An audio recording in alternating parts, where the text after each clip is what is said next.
out here this morning collecting the eggs, and I usually collect the eggs in the evening. But last night I was at one of those December dinner functions, so I didn't get time to get the eggs last night. So let's go get the rest of the eggs and I'll tell you about how I'm surviving the December time squeeze.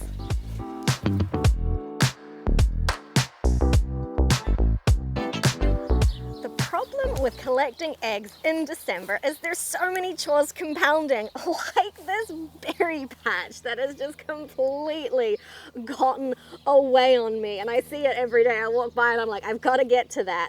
But you know what, today I've really got to get to it because there's more weeds than the plants that I'm trying to grow here. So let's just deal with this. In here I have I think it's a cucumber, it might be a zucchini.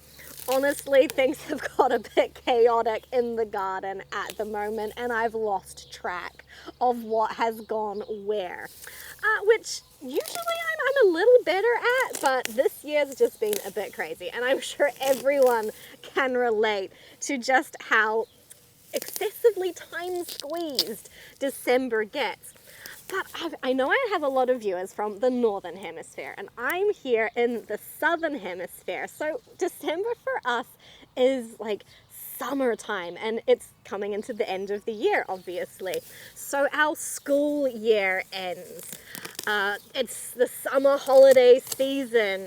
So not only is it Christmas time and end of year, there's also all the things ending for the end of the year in the summer, and the school term finishing for the year, going into our big summer holiday.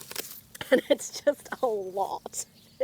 It feels like so much all at once. And for me, with the garden, this is also like peak making sure everything's ready to be set up for harvest time in a couple of months. So I'm also trying to get the irrigation done in the garden so everything gets off to a good start. Keep on top of the weeds that are growing because it's still great growing conditions. Hasn't dried up all the way yet. The clover is growing, everything is growing. It just gets a little bit crazy trying to keep on top of everything. So I'm very much looking forward to January rolling around and this just starting to get a little calmer. And then I might be able to get back onto my regular schedule on keeping things just ticking over on a daily basis, and hopefully getting on top of the berry patch here.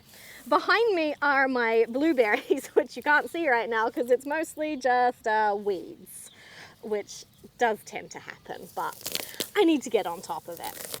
So what do you guys think? Do you think it would be crazier if it's the summertime and the end of the school year and all that stuff in December, or is just December always crazy for everyone, no matter where you are? These plants can now see the light of day, so I am going to get back to collecting the eggs, which was what I was out here to do in the first place. This is why I don't get the eggs in the morning, because the chickens are all in here laying and it gets a little chaotic. And what I also have happening in here is just a bunch of hens that want to be broody, so it's a little bit of a case of checking, yes, and fishing them out, and yeah, just generally getting attacked by broody hens. That's got the eggs sorted from in there, from what I can grab right now. I know there's a few other spots that they like to lay, so I'm gonna go and grab eggs from there.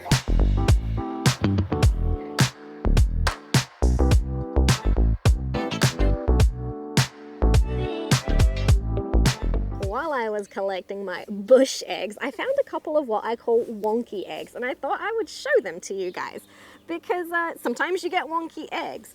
So what I have here, and it's going to be a little tricky to see, but hopefully we can get a view for you to see. And they have this, well, first of all, they're a wonky shape, and they've got a weak spot on them, and they're both a bit like that.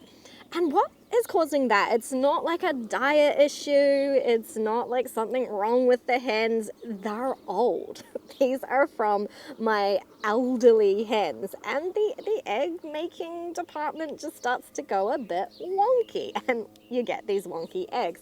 Sometimes the weak point, this thin little patch on the egg, is so weak that the egg breaks in the nest, or it breaks very easily, and that's just unfortunate. But I mean, if you're going to keep hens for their entire natural lifespan, you're going to see some strange things happen. Now, if this was happening in young hens, and it was happening consistently, more than just an egg here or there, then you would want to be a little bit concerned that something might be going on for them.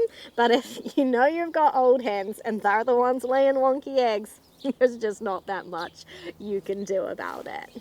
So this is my time-squeezed December. It's feeling pretty crazy. There's still a lot to get done. I've still got tomatoes and peppers that are sitting in my starting greenhouse that need to go out to the garden. I've pulled my garlic out, and they're supposed to have tomatoes going there, and I haven't got to that yet. It all feels a bit crazy, but we're gonna get through it, everyone. We will make it through to January, and things will get calmer. So I'm just gonna chill. I'm gonna get to things as I can get to them, and hey, if they have to spend a little too long in pots, it's not the end of the world. So have a safe and happy holiday, and I hope that you have just the best time and a happy new year.